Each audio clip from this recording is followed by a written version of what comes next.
Growing up, I often wondered if parents attended parent school.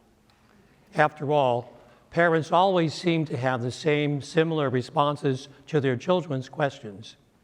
As a young child is beginning to grow and as the child becomes increasingly inquisitive about many of the realities he or she is discovering and experiencing, a child may ask their parent a few questions, usually beginning with the word why.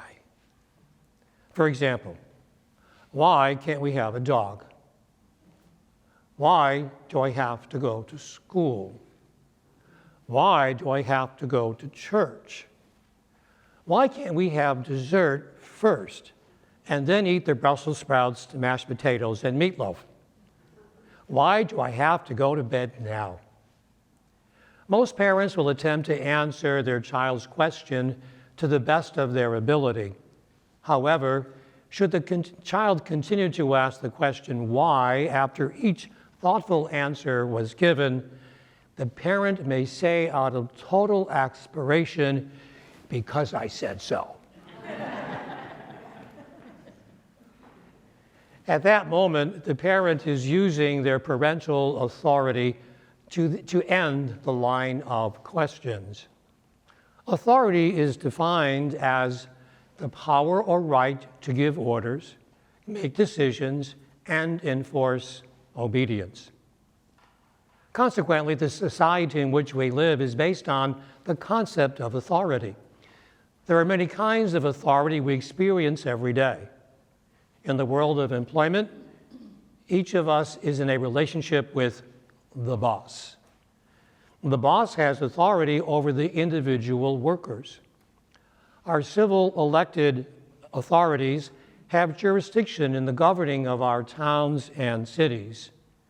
Elected federal authorities have jurisdiction in the governing of our country. In the church, there is the hierarchical structure of authority, beginning with the Pope, followed by the College of Cardinals, the Order of Bishops, the Order of Priests, and the Order of Deacons. However, we ought never forget that even the Pope himself was once a member of the laity in the church prior to being elevated to the road to papacy. Authority of any kind, parental, civil, or clerical, if properly understood, is to be cherished as a position of responsibility for the common good of everyone. The greater the level of authority is, the greater the responsibility for the common well-being. The abuse of authority or for personal benefit versus the common good is when the structure of authority begins to come tumbling down. These last 3 Sundays of Ordinary Time, the Gospel of Mark has been focused on the first chapter. We, the listeners, have experienced the pastoral authority of Jesus as he begins to announce the good news of the kingdom. His words invite ordinary fishermen to follow him, and they do. They abandon a former way of life for an unknown way of life. They leave behind all that was so familiar to them and followed an unknown person into an unknown journey. Last Sunday, with a new band of followers intact, Jesus enters a synagogue in Capernaum and begins to teach. The response of the people in the synagogue was, "He teaches as one having authority and not as the scribes." The word authority reappears. The authority of Jesus was unlike any other the people of Capernaum had ever experienced. They knew all too well of the savage authority of the despised Romans. They knew all too well of the feared authority of the scribes and Pharisees, who were always bickering about the letter of the law and its fulfillment in every detail. Jesus' authority is different. I call it divine authority. Divine authority originates from the intimate relationship between Jesus and his God.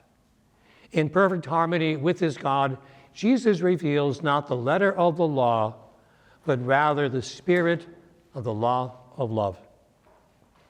It is no wonder that the people of Capernaum are in awe and wonder. As the gospel proclaimed to us last Sunday, he commands even the unclean spirits and they obey him. How could those unclean spirits not obey divine authority itself?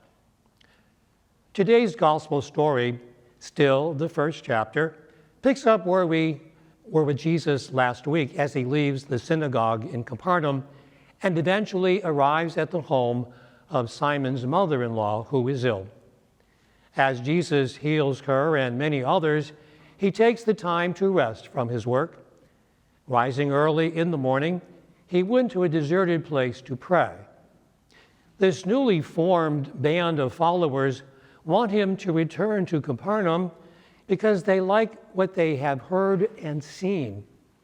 But Jesus' response is, "Let us go on to the nearby villages that I may preach there also. For this purpose have I come." Ultimately, Jesus does not want to be known simply as a miracle worker.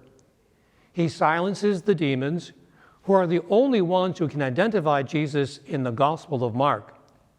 Legion last week said, "I know who you are. You are the Holy One of God." The Gospel of Mark has been labeled as the Gospel of the Messianic secret. So what is the purpose of his coming? I believe he came to teach us how to embrace the cross of faith with joy as he did. He taught us how to walk to Calvary without hesitation. He taught us how to live, how to love, how to heal, and how to encourage each other with the joy of the gospel. If you and I could only allow divine authority to consume our very being, as did Jesus, we would become humble servants toward one another. We would empower each other to better and greater realities. In effect, we would not be so self-consumed.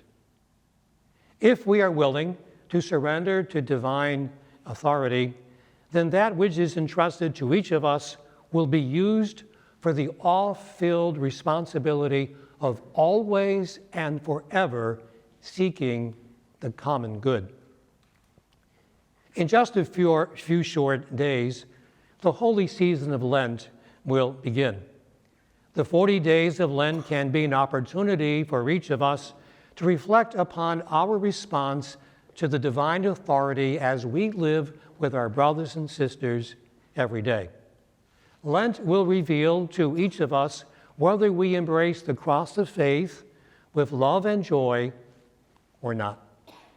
As Jesus spent 40 days and nights in a continuous spiritual retreat in preparation for his ministry, so may each of us during this upcoming Lenten season pray that we be renewed in spirit.